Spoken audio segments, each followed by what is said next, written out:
Welcome to EJH British Cars. So today we're going to replace the fuel inlet hose, the rubber hose, on the TR8, and it goes between the gas filler cap and the tank. Now you say, but EJH, didn't you just do that? Well, yes and no. We did the one on the TR7 about a month ago, and at that time we discovered that the inlet takes a 2¼ inch hose and the tank connection takes a 2-inch connection. And I found a 2-inch by 2-inch 90-degree hose locally at Napa Auto Parts and put that on the TR7, and that's worked. But since then, I went to Rimmer Brothers, and look what I have. So this is what Rimmer's carries, and it's actually 2¼ inch at one end, 2-inch at the other. So this is correctly sized. So seeing as I bought it, I figured the one in the TR8 can't be much better than the one that was in the TR7 because they're about the same age. So I thought I would try it with the Rimmer hose and let you guys see how it goes. So let's go take a look at the car. This is the plate where it's at. As you can see, it's kind of behind. This is where the battery is in a TR8. But if we fold back the carpet, there should be plenty of room to work around that. So I don't think that's going to be an issue. So the first thing we're going to do is take these 4 screws out, and we'll be able to see the plumbing for the gas piping. So these should come out pretty readily, which they do. And these screws, these are actually posi drive screws. And this is not a posi drive screwdriver, which is why it's such a slack fit in there, but these things aren't in tight enough to really worry about that too much. But you're right, my bad. I should be using the proper tool for the proper job.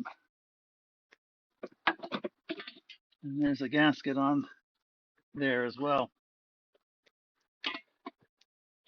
which I think sometimes stays on the plate and sometimes stays on the car. It doesn't really matter too much which it does. This is the filter that goes on the canister line, and that's going to have to come out of there. And that basically just pulls out. It feels awful doing it. I feel like you're going to break something every time. But it was only designed to come together, not to come apart. So the next thing I'm going to do is take this clamp off of here, which is the top of the rubber bracket. If you look carefully here, you should be able to see the other clamp. And to undo that, I use this angle ratchet. And it's fussy, but you can get in there. And there's the ratchet on it right there. And you're lucky you get one click, and really lucky sometimes you get 2 clicks. Once we get that done, take the fuel cap off. And you'll see underneath there are 3 screws or bolts.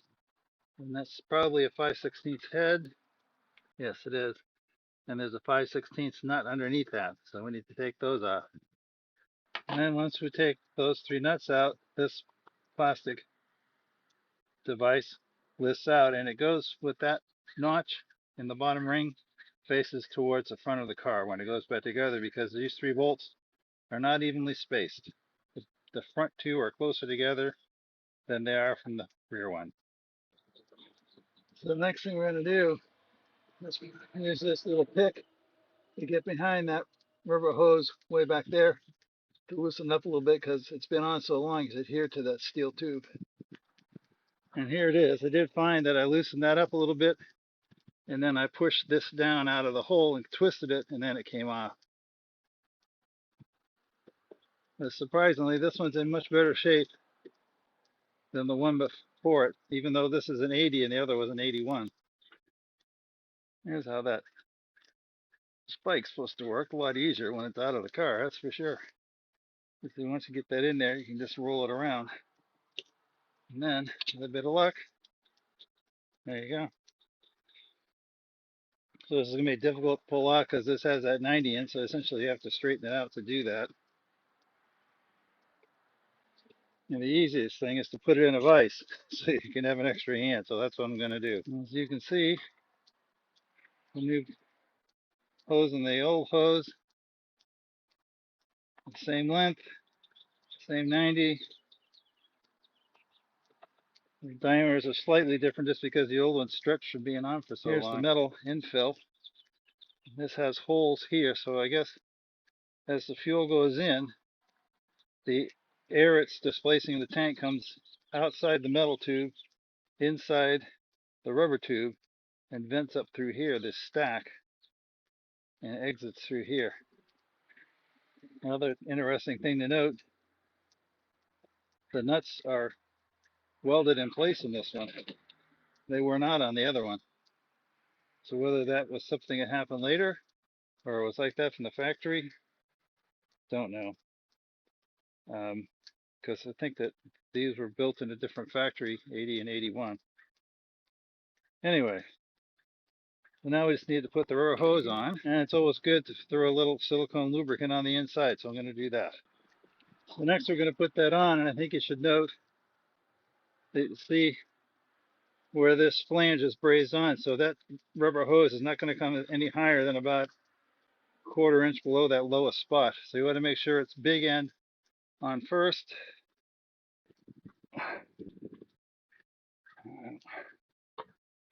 There we go. And we just push that up. We want to try to get this end centered. Yeah, this is going to make your life easier on the inside, though I suppose it's not a tragedy of biblical proportion.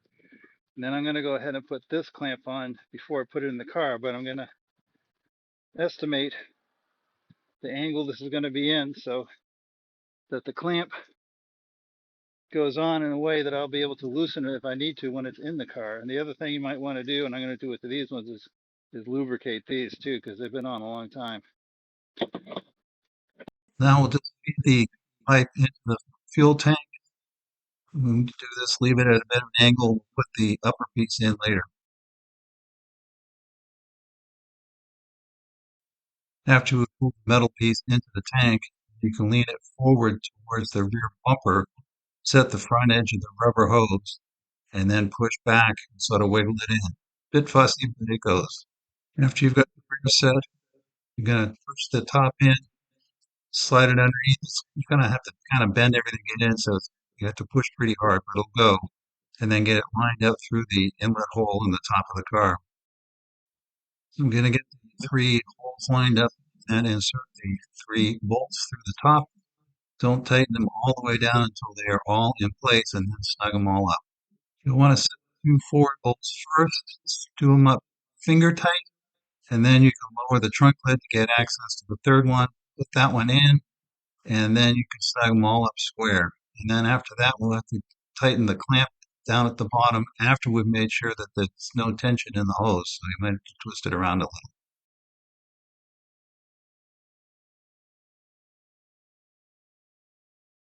Next, we'll put the cover plate back in place. Don't forget to put some new lock washers on here and just snug it up, not too tight. Start with the bottom screw.